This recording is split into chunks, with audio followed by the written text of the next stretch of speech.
The Pacific Ocean is as blue as one might imagine in their dreams. And if you travel 2,500 miles off the southwestern coast of North America, you will find a series of landmasses known as the Hawaiian Islands. This lush paradise seems as if it would be the perfect place to encounter numerous species of animals. However, truth be told, the wildlife is few and far between. Its distant proximity to any main continent has kept it rather void of your typical reptiles, amphibians, insects, and arachnids.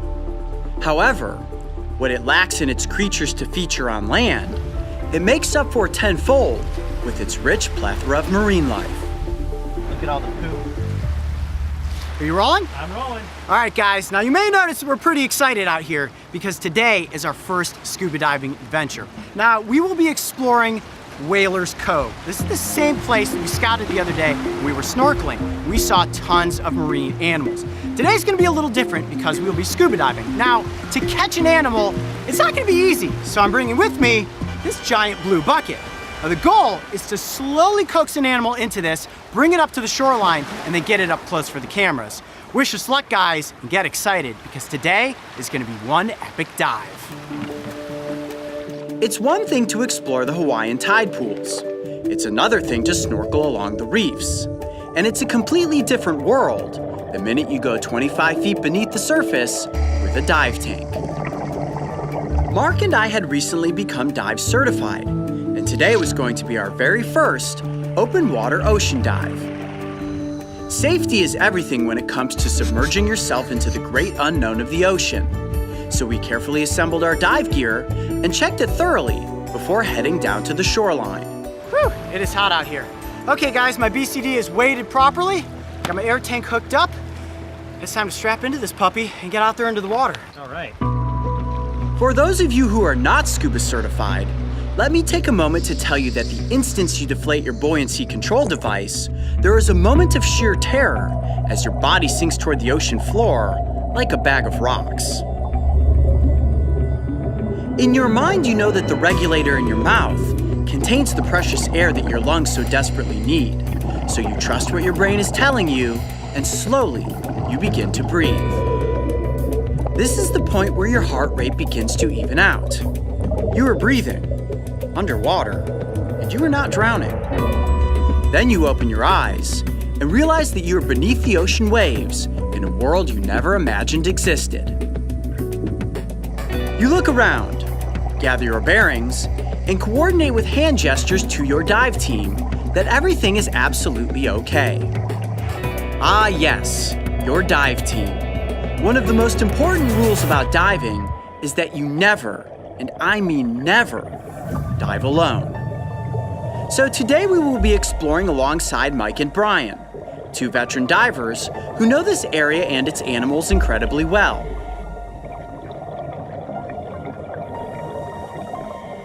Our goal was to find an animal that we could safely catch and bring to the surface for a presentation. And as our dive fins propelled us forward, we immediately began to admire the schools of brightly colored fish as they darted in and around the massive coral structures. We saw enormous sea urchins, armed with razor-sharp spines, and big squishy sea cucumbers that were nearly the size of my arm. These were good candidates. However, they were also species we had come upon in the tide pools, so we continued further, keeping our eyes on the lookout for something even more bizarre.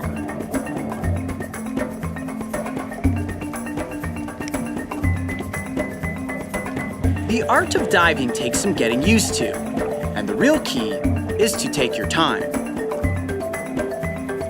For a human, life beneath the surface moves in slow motion, so as long as you pace your breathing and let your dive fins do all of the work, the experience is absolutely magical.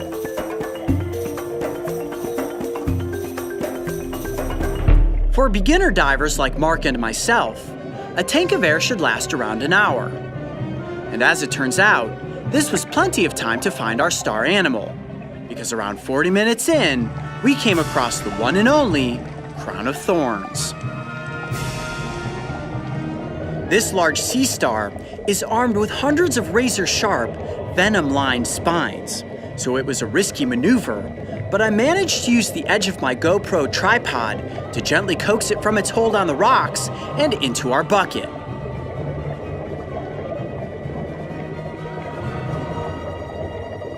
Success!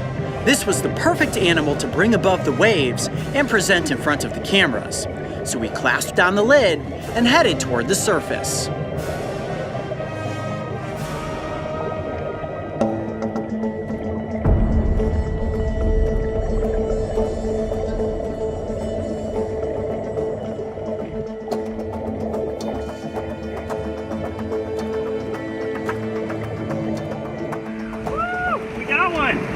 And by got one, what he means is the one and only Crown of Thorns Sea Star. This is one dangerous bucket right here. They're extremely venomous. Fortunately, we got it safely up off of the rocks and into the bucket without being spiked. Yeah. And now it's time to get it into a controlled setting so we can get up close for the cameras. Dude, wow. I think I got that shot like perfect. Like I swam right down and I had you coming right up to it with it in the foreground. Oh man. Oh, it couldn't have been in any more perfect position. Awesome. I was able to get on the back side of the rock, and what's cool is they actually come off the rocks much easier than I thought. I was able to just use the back side of the GoPro Aquapod and whoop, it kind of floated up and whoosh right into the bucket. Wait, see guys, it barely fits in this bucket. It's big. It barely fit in there. It is a big sea star. All right, guys, let's get up here. Let's go this way. Wow, this bucket is a lot heavier on land than it is in the water. And inside is one very toxic marine creature. Are you guys ready to meet the Crown of Thorns? Let's see it. Okay, now what I'm gonna do is slowly pry off the top of the bucket. Let me see where it's at here. Woo, still down on the bottom. Look at this, the entire circumference is filled with sea star. Now is it upside down right now? It is upside down, which is actually working in our favor. Now what I'm gonna do is very slowly pour the water into this Tupperware container, and then the sea star will gently crawl in there. Ooh, there we go. And perfect slip. There we go. Look at you.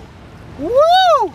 All right, let's take a minute to admire the size of this animal. Now this is one of the largest growing sea star species on the planet.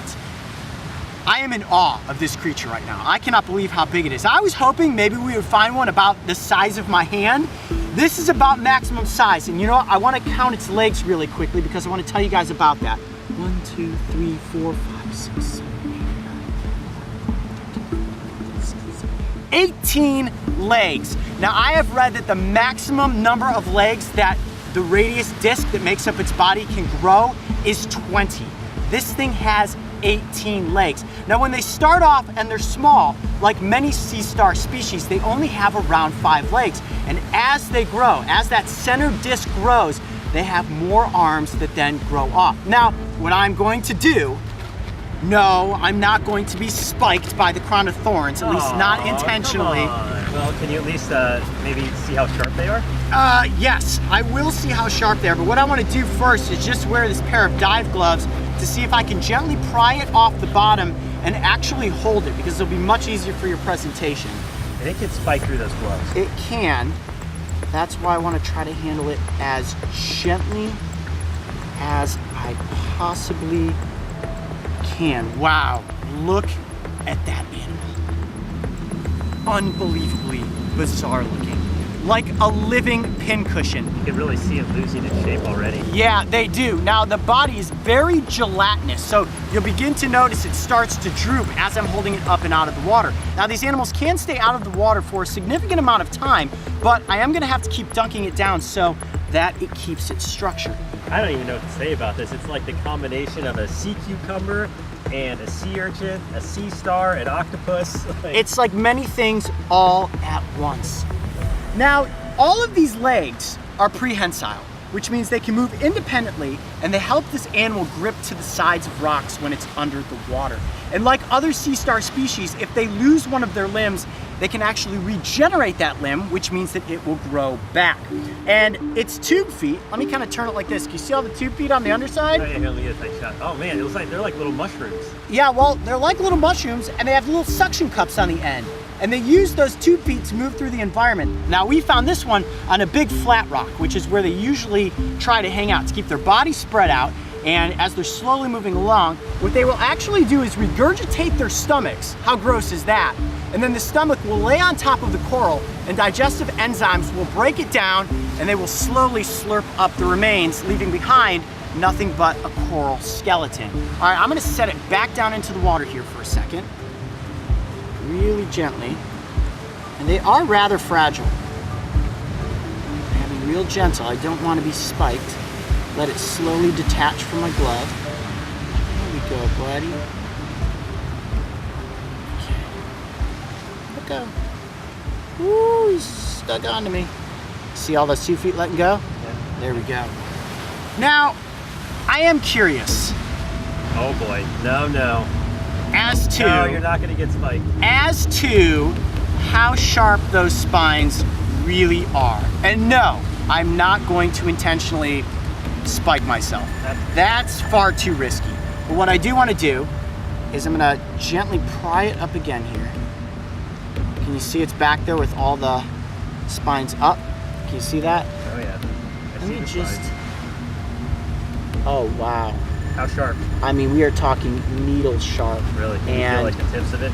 I can, and they're very slippery. You can actually feel the slime on the sheath that is encasing the spine. Now, similar to the lionfish, the way that these spines work is if something applies pressure to them, that membrane peels back and then the venom seeps out into the wound. So let me check it out. They seem pretty dull to me. They do. They look are very not. dull. Be very careful. Oh yeah. They are very, very sharp. Yeah, if you were to put any kind of pressure, they're going in. I mean, it would not take much for your hand to whap down on this, or if it bumped into your leg when you were scuba diving, you would be in really, really bad shape. Now, the spines are actually relatively brittle, and that's where you really run into the problem. Not only are they venomous, but it's really easy for them to break off inside of your skin. So a spine goes into you, or in this case, probably many spines, they break off, the venom sets in, you begin to swell. As that liquid builds underneath the skin, the spines dig deeper and deeper, and they're almost impossible to get out unless you actually have surgery. So that's why so many people really approach this animal with caution. And it is just like suctioned onto my hand and my arm right now. It makes me a little bit, but it is important to note that this animal cannot shoot its spines.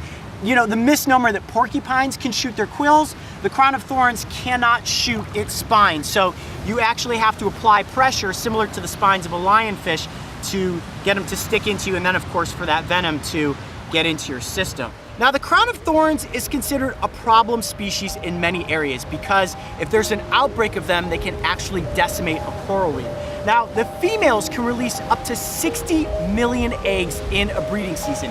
That's why they become such a problem. If you have an outbreak in an area where there are no predators, they can quickly decimate a reef. And right now, that's what's happening in Australia on the Great Barrier Reef. So what's eating these out here? Well, that's a good question. You would think something with all these spines and it's venomous would probably have no predators, but believe it or not, there are a few species of crabs, shrimp, and also the Triton's trumpet, which is a big snail that are capable of eating these sea stars. Really? Wow. I mean, you look at this thing and you say to yourself, nope, that's not going to be a meal for me, but alas, there are some creatures out there helping to control the population of crown of thorns sea stars. Absolutely gorgeous. And this one is a beast. This is pretty close to maximum size for the crown of thorns. Yeah, what'd you say you saw it from like about 20 feet away? I could see it from about 20 feet away. I was coming toward the rock and I was like, wow, there is one of the animals that we hoped we would come across. Working with marine animals is a very delicate balance. Not only did we need to make sure that the animal was properly hydrated and gently handled, but I also needed to be concerned for my own safety and the well-being of the crew. So Coyote, what'd you think? First time diving? Pretty awesome? I told you guys this was gonna be epic, and I won't lie, I was very nervous at first. As soon as you're underwater though, and you see all the fish swimming around, it's like you're on another planet beneath the surface. It's so calm, so relaxing, and the one animal that I hoped we would come across today, the crown of thorns sea star, sure enough, showed up. I'm Coyote Peterson. Be brave. Stay wild. We'll see you on the next adventure. All right, let's get this animal back off into the ocean before I get spiked. The crown of thorns is a venomous marine animal, and even the smallest poke from one of its many spines has the potential to be incredibly painful. If you ever find yourself beneath the ocean surface and just so happen upon one, simply admire it from a safe distance. Hey Coyote Pack, have you picked up your tickets for the Brave Adventures tour yet? There's only a few left, so make sure to click on this link to reserve your seats today. And remember, the tour is the only place you can find one of the exclusive Golden Adventure tickets. And don't forget, subscribe so you can join me and the crew on our next big adventure. I am so proud to have written this book, and it was inspired by a lot of the adventures that we have had.